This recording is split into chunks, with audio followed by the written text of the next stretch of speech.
아이고 반갑습니다. 그 지식 나눔에서 이렇게 자리해서 제가 얘기한 거는 지금 두 번째인데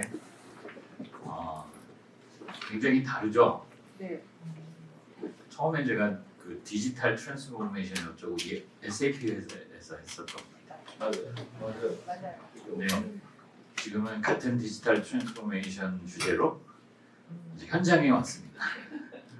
제가 그 수건 과제처럼 여기던 현장에 가서 진짜 그 혁신을 현장에서 해야 된다. 뭐 이런 생각을 갖고 있다가 오늘 보시니까 재밌죠? 네. 네.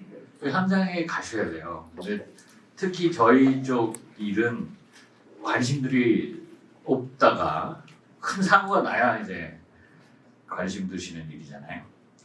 그래서 사실 저희 현장에서는 보셨다시피 이게 되게 실무자형 그 교육이에요. 교육이고 체험이고 그런데 사실은 CEO들이 관심을 가져주셔야 이게 우리나라 특히 이 안전불감증 뭐 사고 나야 뭐 그때 뒷북치고 뭐 쏘고 있고 양쪽 붙이고 이게 워낙 우리 스스로도 알잖아요.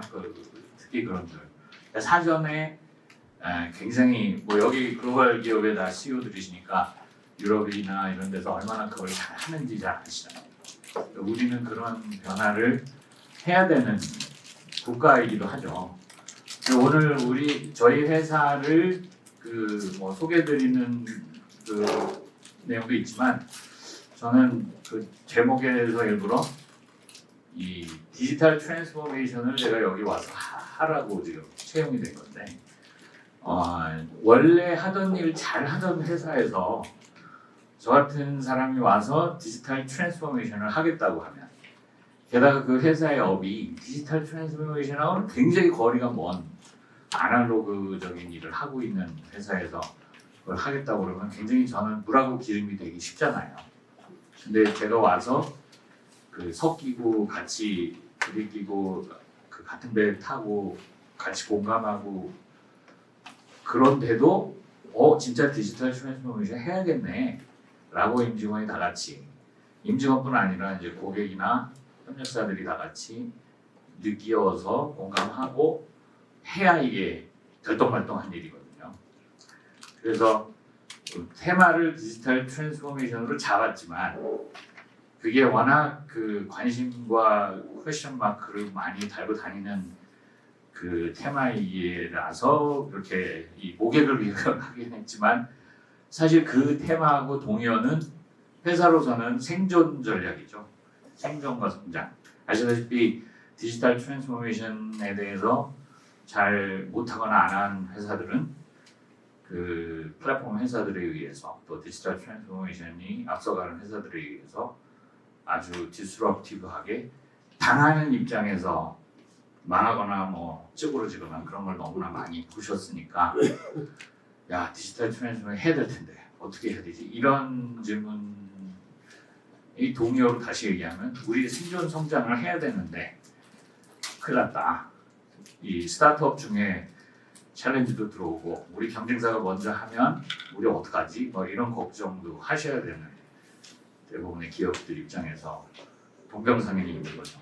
근데 저희가 그 중에서도 보셨다시피 굉장히 좀 아날로그적이고 숨어 있고 굳은 일이고 관심들이 없는 그런 산업인데도 디지털 트랜스포메이션을 하는 여정에 들어갔습니다.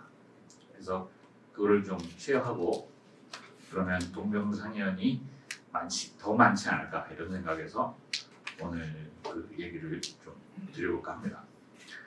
그래서 저희가 누군지 이제 벌써 체험 동영상 뭐 이런 거 많이 보셔서 이제 대충 감 잡으셨을 거예요. 이런 회사구나. 근데 그 먼저 그 제 각도에서 조금 더 회사를 소개드리도록 하겠습니다. 그리고 이제 디지털 트랜스포메이션을 저희 같은 회사에서는 왜 하는지 그리고 진짜 어떻게 하는지 그게 더 이제 구체적인 현실적인 질문이 있죠. 그거에 대해서 얘기를 해보도록 하겠습니다.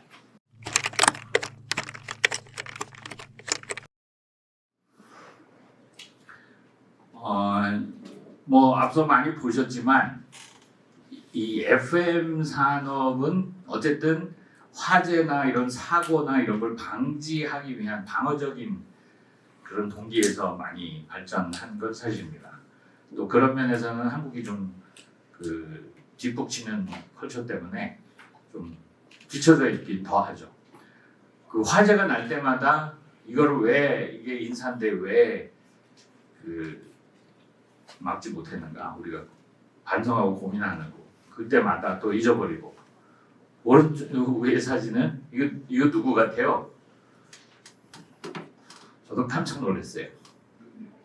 이게 FM 사업하고 무슨 사업이 관계가 있느냐 제가 그랬는데 굉장히 관계가 있더라고요. 이게 누구냐면은 러시아 사람들이 유행처럼 한국에 와서 고층 빌딩에서 뛰어내리는 장면이에요. 죽는 게 아니고 자살하는 게 아니고 낙하산을 메고 있습니다. 네. 근데 이거 건물주 입장에서는 어떤 거예요? 이거 가서 죽어버리면은 대형 사고죠. 아직은 그 다행히도 그런 사고는 없었지만 이게 막 유행처럼 부산에서 어떤 고층 빌딩에서 저렇게 뛰어내리는 거예요. 저걸 막아야죠, 그죠? 그런 것도 저희 소관인 거예요. 어떻게 저걸 막느냐? 보안 측면, 안전 측면 이거를 막아달라는 게 우리 고객사들의 이제 요금 중에 하나입니다. 밑에는 뭔지 모르시겠죠? 여기 계신 분들이 판교에 얼마 전에 뉴스에 다 나왔었죠? 요 철판들이 무너져 내리고 이게 떨어집니다. 네, 간살이 공기 저 환기구예요. 근데 환기구인지 모르죠. 왜 앞에 아이돌 가수들이 노래하니까 여기 올라갔다가 이게 떨어졌을 때 몇 명 사망하고 대형 사고가 됐습니다. 그리고 이런 걱정거리들이 다 사실 저희 FM 인더스트리의 서비스 내용이에요. 이거를 이렇게 저희가 관리하는 건물이면 여기 올라가지 못하게 되죠. 이 이벤트가 있으면은 뭐 보안 저 안전 요원들을 배치해서 못 들어가게 하든 여기다 어떤 설치를 해서 막 이런 게 있었을 텐데 프로페셔널하게 관리를 FM을 하지 않는 회사에서들은 그냥 이런 이벤트에 대해서 무방비인 거예요. 사고가 나는 거죠. 이런 거를 다 방지하는 방어적 공간관리 사업을 주로 해왔습니다. 인더스트리 자체가. 이 방어적 공간관리는 화재, 뭐 이런 사고, 뭐 고장 이런 걸 미리 좀 운영 유지 보수를 해서 건물주 입장에서는 건물 가치가 디테리어를 막 급속도로 하는 거를 좀 막아보자. 그래서 화재, 고장, 안전사고 이런 거를 방어적으로 일어나지 않아야 건물 가치가 유지되고 올라가는 거는 기본이에요. 그 다음에 예를 들어서 이 건물은 그 테넌트들이 경험하기를 이 건물에 들어가면 여기는 안전구역의 범위가 요즘은 이제는 바이러스 없는 그런 데 들어가고 싶어 하는 거예요. 평균으로 보면 이렇게까지 신경 안 쓰는 게 평균이지만 민감하신 분들은 어떻게 해요? 마스크만 쓰는 걸로 불안하잖아요. 내가 가는 동선에 이 미세먼지든 바이러스든 이런 게 없는 걸 원해요. 또 그거를 가시화해주면 평균 분들도 이제 신경 쓰기 시작해요. 안 보이니까 이 건물에 오실 때 여기 바이러스가 있는지 미세먼지가 있는지 신경 안 썼지. 여러분들 그 미세먼지가 오늘 좋음 나쁘 이게 가시화되면은 아 오늘은 나가지 말아야 되겠다. 이 건물에 들어가지 말아야 되겠다. 이게 여기는 바이러스가 있을 법한 데는 안 가고 이제 있을 법 없을 법한 데는 가죠. 그러니까 이 SNI가 서비스를 하는 공간은 바이러스 프리다. 그러면 이제 더 편안하게 가시겠죠. 그 공간들에 대해서. 그러니까 미세먼지에 대한 지식도 굉장히 높아졌어요. 아 이게 폐까지 내려가서 막아드시는 거구나. 초미세먼지, 미세먼지. 일반 먼지는 목에서 다 걸러지는 거예요. 이런 지식을 알게 된 거예요. 일반 상식들이. 그러면 이제 미세먼지를 막아주는 일을 우리가 한다 그러면은 이제 맑게 알아듣는 거예요. 근데 이거를 막는 방법이 이렇게 스프레이를 가서 뿌려주는 거는 굉장히 옛날 방식인 거예요. 원천적으로 건물에 에너지 교환기를 이용해서 필터를 다 하면은 창문 열고 환기 안 하셔도 완벽하게 바이러스 프리 공간을 만들 수가 있어요. 여러분들은 결과적으로 공간을 사용하는 엔드 유저시면서 그 회사들의 테넌트들의 CEO시면서 이 회사 그 공간이 바이러스 프리인지 초미세먼지 프리인지 이런 거는 아직은 별로 관심이 없으셨던 거예요. 자, 이런 것들은 전부 아직은 방어적 공간 관리 서비스에 들어가는 캐테고리들. 그다음에 회사의 건물의 가치가 이렇게 생긴 걸 지하철 타고 지나가시다가 픽 보셨어요. 현눈으로 관심도 없으셨어요. 그러다가 몇 달 뒤에 저 건물을 사겠냐고 물어보면 머릿속에 어떤 이미지가 떠올라요? 이게 깨진 유리창 이론이에요. 이 깨진 유리창을 보신 경험이 있으신 공간, 특히 그걸 반복적으로 출퇴근하시면서 보셨으면 이 건물의 가치는 뭔가 문제가 있는 건물이에요. 그게 대변해주는 이미지가 어마어마하게 파워풀해요. 그 건물에 들어갔는데 굉장히 5스타 호텔 같아. 그러면 건물의 이미지가 우리 얼마 전 지식 나눈 우리 함 선생님 하는 AWS 같지만 그 건물은 이제 신축했고 이미지가 이런 거는 없잖아요. 근데 이런 깨진 유리창이 잠시 방치되면은 우리가 의식하지 않아도 인식을 해요. 아, 여기 뭐 관리에 문제가 있나 보다. 아, 여기 소유주가 재정적으로 문제가 있나 보다. 아, 여기 테넌트들이 건물주하고 사이가 안 좋나 보다. 이거 다 자명한 이 유리창 하나로 다 확신할 수 있는 이미지예요. 그러니까 이런 기업을 운영하면서 여러분들 주변에 내 회사의 깨진 유리창 같은 이미지 손실 행위가 일어나고 있지 않은지 이런 걸 생각해야 돼요. 근데 공간이라고 하는 빌딩이라고 하는 게 얼마나 이 비중이 큰지 여러분들이 식사를 하시면서 그냥 연료로 생각하시면 식사에 관심이 안 가요. 채워놔야 돼요. 칼로리를 채워야 돼요. 근데 맛을 내는 어떤 문화와 그 행복을 목적으로 생각하면 이렇게 샌드위치로 배를 채우시면 억울해요. 깨어있는 시간에 여러분들이 몇 퍼센트를 사무공간에서 쓰는지 아세요? 근데 깨어있는 시간의 60%를 사무공간에서 써요. 업무공간에서. 그러니까 저희는 그 업무 공간을 행복하게 해드려야 되기 때문에 그러니까 방어적 공간 관리의 범위는 특히 요즘은 법규나 노사무비나 이런 문제까지 심각해졌어요. 그죠? 여러분들 중에 아마도 지금 입주하고 계신 건물이나 저런 그 수리 아저씨 공간이 있는지 이거 관심 대상이 아니잖아요. 주력 사업도 아니고. 근데 가보니까 본인 생활 공간이 없어서 화장실에다 이렇게 해놨어요. 이거 되게 알고 나면 여러분 가만히 안 있겠죠. 자, 이런 서비스를 하는 사람들이 굳은 일을 하면서도 희생을 하거나 갑질을 당하거나 하는 일은 우리 사회에서 더 이상 이제 가치 기준이 바뀌어서 용납을 안 하는 사회가 됐어요. 법규와 사회적 가치가 변하는 것들을 어떻게 맞춰드리는 다음. 그래서 이 세상이 사실은 안 변했어요. 인류 역사를 보면 3만 5천 년이든 뭐 크로마뇽인 출현 이후에 사실은 한 100년, 200년 전까지 다 98%의 인류는 그냥 가난하고 힘들고 먹고 살기, 생존을 위해 투쟁을 해야 되는 그런 삶을 살았고 여러분이 역사로 다 옛날 얘기를 하면 그 1%에 대한 스토리예요. 왕족, 귀족들이 국가와 경쟁을 어떻게 해서 문화를 어떻게 이루었고 어떤 일들이 일어났는지는 그 1%의 스토리들이에요.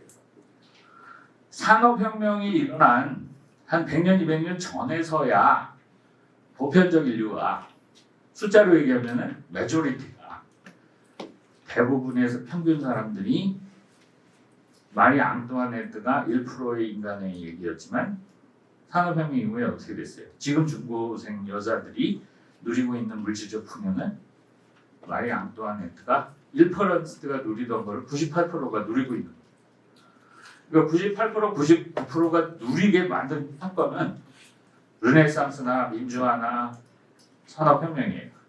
그 일이 있기 전에는 안타깝게도 인류 역사의 수만 년이 인간의 98%는 사실상 현재 기준으로 보면 노예처럼 굳은 일을 하면서 살았죠. 살아남기 위해서. 근데 지금 최근 200년간은 그 평균 인간들이 전부 물질적 풍요를 누리기 시작하고 아기를 엄청나게 낳기 시작했어요. 근데 아기를 갑자기 안 낳기 시작해요. 다 불행하다 그러면서 더 이상 낳지 말자. 결혼하지 말자. 이게 왜 그래요? 이 물질적 풍요는 충족해도 행복하지 않다라고 깨달은 거예요. 그리고서는 그러면 뭘로 해야 행복하냐? 메슬로 이론에 의하면 물질적 풍요, 생존 안정 이거 해봐야 그래서 인구도 폭등하고 경제 GDP도 올라갔지만 행복하지 않다. 더 낮지만 하고 커브가 이렇게 생긴 게 갑자기 이렇게 된 거예요. 근데 그때 행복을 만들어줘야 더 아기를 낳고 또 성장을 할 거 아닙니까? 근데 그 행복을 만들어주는 내용이 더 이상은 생존의 욕구, 안정의 욕구가 아니라 여러분이 지금 누리시고 계신 그 1%의 인류가 귀족들, 왕족들이 누렸던 창의적이고 엔터테인먼트나 행복에 대한 즐거움에 대한 맛집 가고 음식 여행 다니고 이런 것들이 이제 수요가 늘어나는 거죠. 자, 이 시장에 대해서 공간에 대해서는 음식에 대해서는 과거에 엉망이던 연료 같은 음식을 지금은 미슐랭 스타 찾아다니고 계신 건데 공간에 대해서는 어쩔 수 없이 닭장 같은 데 출근해서 앉아 있는 거죠. 자, 그러면 저희 입장에서는 제한형 공간관리법은 이런 새로운 요구에 선도적으로 제안을 드리는 거예요. 지금 오늘 보신 건 전부 다 저희가 잘해온 방어적 공간관리에 대한 서비스들을 보셨고 저희 회사가 성장하기 위해서는 그거는 앞에 이 방어적 공간관리는 이미 넘버원이고 이미 도미네이트 했어요. 한 예로 여기 보시는 이 디자인이 LG그룹 안에 있을 때는 이거 한 팀이 별로 인정도 못 받았어요. 근데 제가 보고 깜짝 놀랐어요.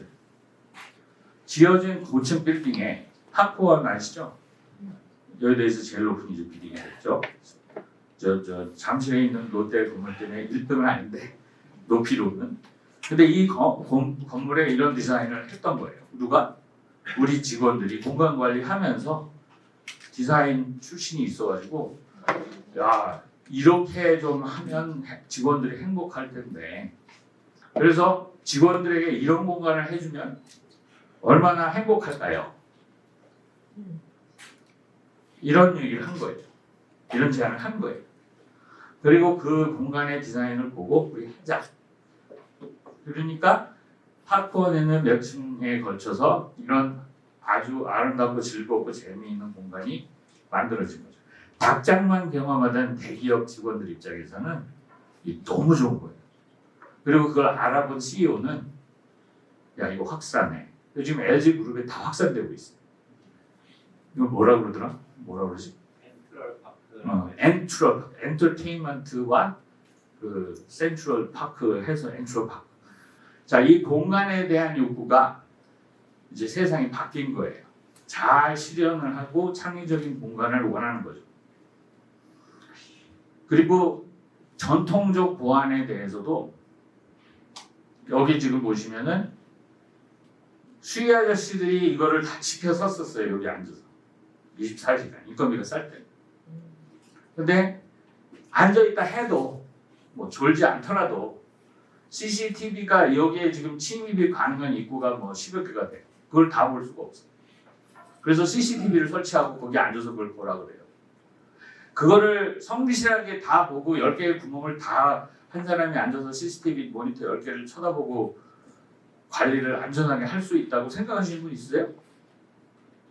CCTV가 10개든 20개든 오늘 보시는 화려한 이런 거를 다 만들어놔도 그거 다 쳐다보고 도둑놈이 언제 들어오나 할 사람 아무도 없어요.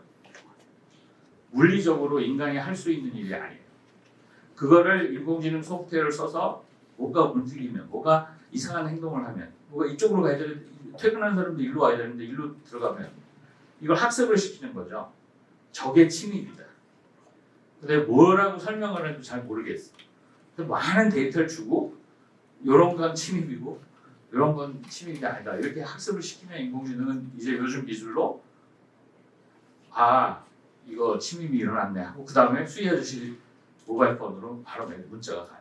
자 이렇게 하면 수희 아저씨는 행복하죠. 모니터를 더 이상 24시간 쳐다보고 있지 않아요. 어디에 여기 앉아있지도 않은데 문자로 여기에 누군가가 침입을 하면 바로 떠요. 자 이런 솔루션은 가만히 기다리고 있으면 건물 총무팀이 요구합니다. 기술적으로 가능하다고 아이디어를 내서 제안을 해야 되잖아요. 그래서 제안을 해야 되는 그런 FM 서비스예요. 현존하는 건물에 이미 설치된 CCTV에 저희 솔루션 소프트를 딱 설치하면 이런 식의 디텍트가 돼요. 그러면 이건 침입이다. 난리를 냈는데 알고 봤더니 이게 저 어디지? KT인지 그 텔레콤인지 그 보안 요원이 지금 넘어가고 있는. 다행히. 그렇지만 디텍트 해야죠. 그리고 관리 수의한테 바로 모바일 폰에서 난리를 내야죠. 자, 이런 종류의 제한형 서비스가 이거는 뭐냐면 곰탕 솥이에요. 근데 큰 건물인데 밑에 그 들어있는 입주사 요식업체가 퇴근하면서 여기다 곰탕을 끓여놓고 여기다 행주를 얹어놓고 나간 거예요. 그럼 밤사이에 이게 쫄아가지고 불이 났어요. 행주가 타기 시작했어요. 그리고 번지기 시작했어요. 자 이게 원래 저희조차도 아까 보신 그런 훈련을 받은 사람들이 이때 어떻게 하게 돼 있어요. 소화기를 가지고 당연히 불을 꺼라. 근데 그 가서 소화기를 가지고 끄려고 그러지만 이게 닫혀있고 잠그고 퇴근하셨어요. 요식업체가. 저 안에 연결 가득한데 어떻게 해야 되는 게 맞아요? 비전문가가 판단하시면 방금 얘기하신 것처럼 문을 깨고 들어가서 불을 켜라. 저 소화기를 해라. 이렇게 하실 거예요. 불은 작고 연기가 가득하지만 그래서 문을 열고 들어가서 물을 끄면 될 것 같이 보이지만 상식적인 일반인 문을 여는 순간 어떻게 돼요? 산소가 막 공급이 되면서 작은 불이 어마어마한 불이 되죠. 옛날에 타워렉 인포너 보셨으면 알겠지만 그거에 다 타 죽어요. 그러면 그 판단을 현장에서 해야 될까요? 알 수가 없잖아요. 여러분들 소방 전문가 얼마나 돼요? 그러니까 여기 오늘 보신 이분들이 딱 센서가 오고 연기가 찬 그 공간에 대한 CCTV가 뭐 있던 어떤 거 알고 명령을 내렸어요. 이게 실제 있었던 일이에요. 2주 전에. 뭐라고 명령을 내릴까요? 문을 열고 들어가서 불을 꺼라. 이렇게 원래 매뉴얼에 나와 있거든요. 근데 뭐라 그러냐면 절대 문에 손대지 마라. 그리고 본인이 여기서 원격으로 119에 해서 소방서를 투입시켜요. 그 안에 연기가 가득 차지만 다행히 화재가 인명사고가 없이 번지지 않은 거죠. 이거 엄청난 차이죠. 전문가가 하느냐 안 하느냐. 이 대형 사고로 번질 수 있는 사고를 막는 거예요. 오늘 보셨던 것처럼 이 안전관리를 관제 시스템에서 원격으로 다 하고 있는데 그 내용 중에 또 중요한 게 자 입사한 지 뭐 6개월밖에 안 된 신입사원이 이 건물 안에 어디 배선발이 뭐가 있고 어떤 스위치가 어떤 기능을 하는지 이거 다 복잡한데 잘 몰라요. 교육도 여기다 돈 많이 안 쓰시기 때문에 뭐 학벌이든 능력이든 되게 저렴하게 다 하고 계세요. 수희 아저씨 혼자 하는 데도 많아요. 근데 문제가 생기면 들어가서 조치를 해야 되는데 내용을 한 번도 1년에 한 번 있을까 말까 하는 사건들이기 때문에 몰라요. 그럼 아까 보신 것처럼 원격으로 지시를 해야 돼요.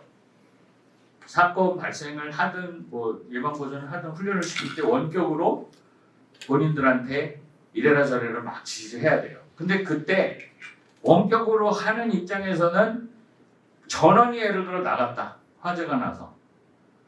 그러면 여기 또 배선반이 까막 눈이 되는 거예요. 깜깜해. 어떻게 지시를 해요? 본인도 경험이 없고. 그럼 이거를 불이 나갔는데도 보이게 하는 이런 기술을 어렵게 뭐라 그래요? 디지털 트윈. 디지털 트윈 하려고 그러면 막 설비업체, 캐드 업체가 와가지고 이거를 다 모델링을 하고 스캐닝을 해서 다 뭐 이렇게 하려고 그래요. 근데 지금 현실적인 방법은 뭘까요? 아무것도 안 하면 이렇게 돼요. 원격으로 도와주고 싶은데 아무것도 안 보여요. 카메라 가슴에 달고 들어갔는데 깜깜하고 연기 뭐 이런 게 안 보여요. 이쪽은 안 보이는데도 스위치 딱 켜니까 이렇게 보여요. 어떻게 보일까요? 응? 3D 모델링 디지털 트윈을 했을까요? 미리 찍어놓은 거.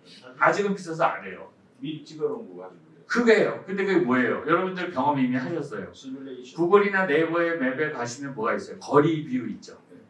거리 뷰 누르시면 어떻게 돼요? 그 위치에 차를 몰고 갔을 때 그 건물이 뭐 어떻게 생겼는지 다 보실 수 있어요. 그죠? 그거예요. 그냥 똑같은 거예요.